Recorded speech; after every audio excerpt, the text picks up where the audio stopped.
SSC উচ্চতর গণিতের স্থানাঙ্ক জ্যামিতির সংক্ষিপ্ত প্রশ্ন নম্বর 4 সমাধান করব। চলো। 2, -3 বিন্দুগামী এবং 1/4 ঢাল বিশিষ্ট সরলরেখার সমীকরণ।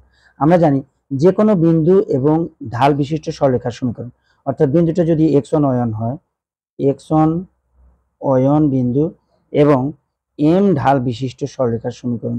তোমরা জানো যে m ঢাল বিশিষ্ট সরলরেখার সমীকরণ সেটা হলো y - y1 equal to m into x minus x1। এটা কিন্তু আমরা জানি।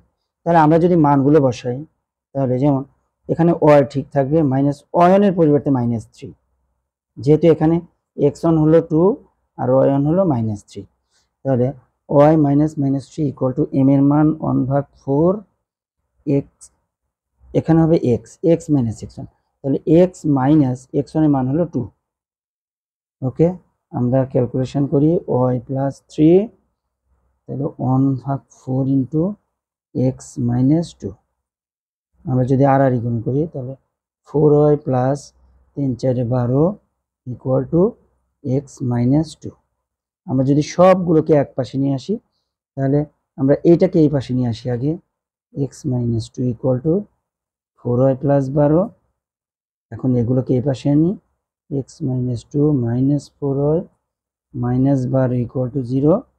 এখান থেকে x minus 4y minus 14 equal to 0, এটাই হলো আমাদের সরলরেখার সমীকরণ।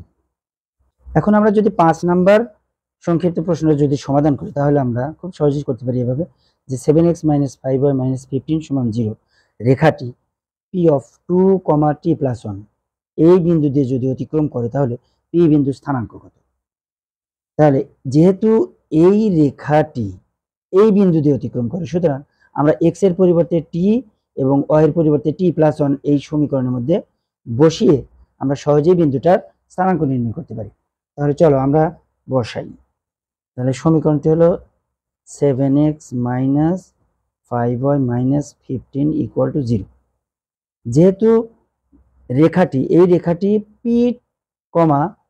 t + 1 এই বিন্দুগামী, তাহলে আমরা সহজেই x এর পরিবর্তে বসাবো t মাইনাস 5 ইন্টু y এর পরিবর্তে বসাবো t + 1 মাইনাস 15 ইকুয়াল টু 0। এইখান থেকে আমরা পাবো 70 minus 5t minus 5 minus 15 equal to 0। 70 থেকে 5টি বাদ দিলে 2t মাইনাস 20 ইকুয়াল টু 0, বা 2t equal to 20, t equal to 20/2, therefore t equal to 10। তাহলে t ইকুয়াল টু 10 আমরা যদি বিন্দুটিতে বসাই, তাহলে আমরা বিন্দুটি পাবো, therefore p of t, t + 1 সমান p of 10, 10 + 1, তার মানে p of 10, 11। এটাই হলো আমাদের রিকোয়ার্ড পয়েন্ট। এসএসসি উচ্চতর গণিতের স্থানাঙ্ক জ্যামিতির সংক্ষিপ্ত প্রশ্ন নম্বর 6 যদি আমরা সমাধান করি, তাহলে দেখো কিভাবে করব আমরা।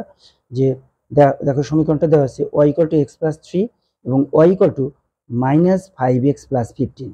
রেখাদ্বয়ের ছেদ বিন্দুর স্থানাঙ্ক চাইছে। এই রেখা দুইটা যে বিন্দুতে ছেদ করছে সেই ছেদ বিন্দুর স্থানাঙ্ক চাইছে। তাহলে যেহেতু দুইটা রেখা, এই দুইটা রেখা যদি আমরা সমাধান করি, x এবং y এর মান বের করি, তাহলে সেই বিন্দুটাই হবে ছেদ বিন্দু। এখন এটা সমাধান করার সহজ উপায় কি? এখানে y = x + 3, আবার এটাতে y = -5x + 15। যেহেতু বাম পাশে বাম পাশের দুইটা সমীকরণে y রয়েছে, সুতরাং আমরা লিখতে পারি therefore x + 3 = -5x + 15। যেহেতু y সমান, সুতরাং আমরা এটা সমান এটা লিখতে পারি। এখান থেকে x + 5x = 15 - 3, আমরা লিখতে পারি 6x = 12 x equal to 12/6, therefore x equal to 2। এখন x এর মান যদি আমরা যে কোনো একটা সমীকরণে বসাই তাহলে আমরা খুব সহজেই y এর মান বের করতে পারবো। তাহলে x এর মান যদি 1 নং সমীকরণে বসাই তাহলে therefore y ইকুয়াল টু 2 + 3 = 5। তাহলে সুতরাং ছেদ বিন্দু স্থানাঙ্ক